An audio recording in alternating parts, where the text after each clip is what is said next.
इसी प्रकार से आपने एक देखा छोटा सा भी पक्षी होता है, पाला भी होगा आपके घर में भी होगा जिससे, तो जब उसको कोई बाहर का व्यक्ति आके अगर हाथ लगाना चाहता है तो वो क्या करता है, काट लेता है या फिर भाग जाता है या फिर काट लेता है। तो देखो किस तरह से उसको थोड़ी से कभी कोई पता है कि मेरे को कोई छू रहा है यानी कि मुझे नुकसान पहुंचा सकता है, तो वो अपना बचाव कर लेता है ना।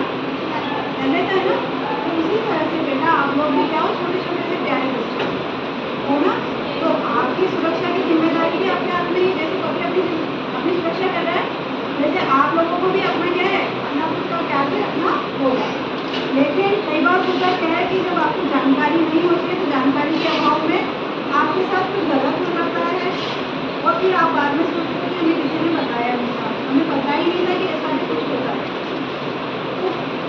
जैसे अच्छा और बुरा होता है वैसे ही बेटा स्पर्श भी होता है। जैसे हमने कहा कि कांटा चुभाएंगे तो हमें अच्छा नहीं लगेगा, लेकिन अगर फूल का स्पर्श होगा तो हमें अच्छा लगेगा।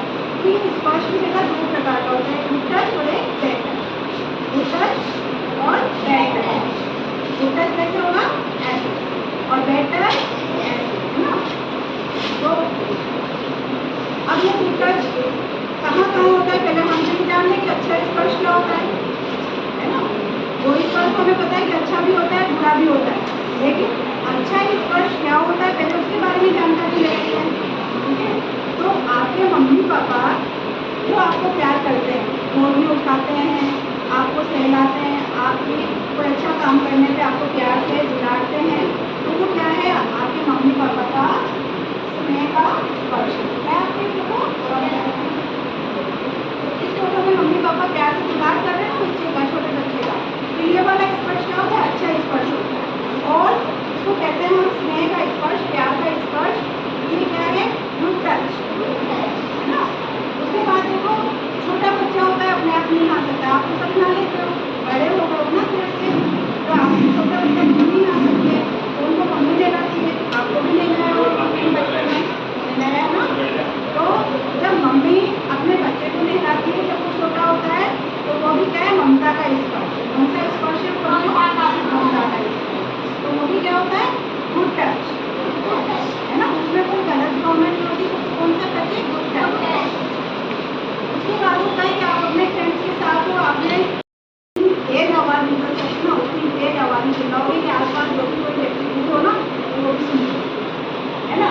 और आपके जो तेज चिल्लाने से बेटा वो जो सामने वाला व्यक्ति है ना, वो थोड़ा बहुत तो पहले घबराया हुआ था और आधा और ज़्यादा घबरा जाता है और उसके हाथ में नहीं खुल जाती, ठीक है ना। डरा हुआ तो पहले से ही होता है, और जैसे आपको चिल्लाते हुए देखा उसके हाथ पैर खुल जाते हैं और आपका आधा बचाव तो वहीं हो जाता है ना। तो आपको क्या करना है, जोर से जितनी भी तेज आपकी आवाज़ है उतनी तेज आवाज़ में आपको चिल्लाना है, नो। अब देखिए एक बार सारे बच्चे आवाज़ चिल्ला के बताओ, नो। अब आपने चिल्ला दिया नो, अब नो के बाद में आप क्या करोगे, वहाँ से भाग जाओ। जैसे कौन भागी थी, जिसको हम पकड़ रहे थे, तितली, शाबाश, तितली को पकड़ रहे थे तो तितली भाग गई थी, और डॉगी को पकड़ रहे थे तो भाग गया था ना। तो इसी तरह से आपको भी नो बोल के क्या करना है, भाग जाना है। और भाग के कहाँ जाना है, हाँ, भाग कर घर पे जाओ, स्कूल में हो तो टीचर के पास जाओ, घर पे हो तो मम्मी पापा के पास जाओ। पास में देखो हर जगह आप अपने मम्मी पापा या किसी परिचित के साथ हो, आपको आपके मम्मी पापा कभी भी अकेले नहीं छोड़ते ना। आपको सुबह आए, स्कूल में आए, स्कूल से किसी भी आप घर जाओगे, घर के बाद में अगर आप कहीं जा रहे हो तो आपके मम्मी पापा आपके साथ जाते हैं, तो कहीं ना कहीं आपका कोई परिचित आपके साथ होता है। तो थोड़ी सी देर के लिए आप इधर उधर होते हो, वहाँ से बाद में आप अपने सीधे परिचित के पास जाओ। स्कूल में है तो मैम के पास, घर पे हो तो मम्मी पापा के पास, और जाते ही फिर उनको क्या करोगे, बताओगे अपनी बात, है ना।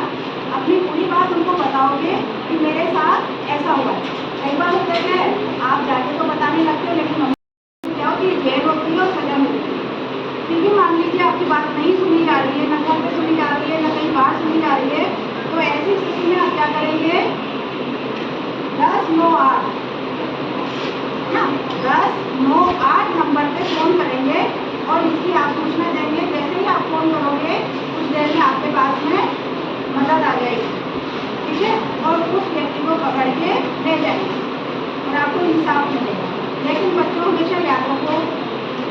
10, 9, 8 नंबर ऐसा नंबर है जो वाकई में जो बच्चे पीड़ित हैं उनकी मदद के लिए बनाया गया है और वो हर वक्त उनकी मदद कर रहे हैं। कहीं ना कहीं कोई ना कोई बच्चा परेशानी में है और उसकी मदद की जा रही है, तो हमें कभी भी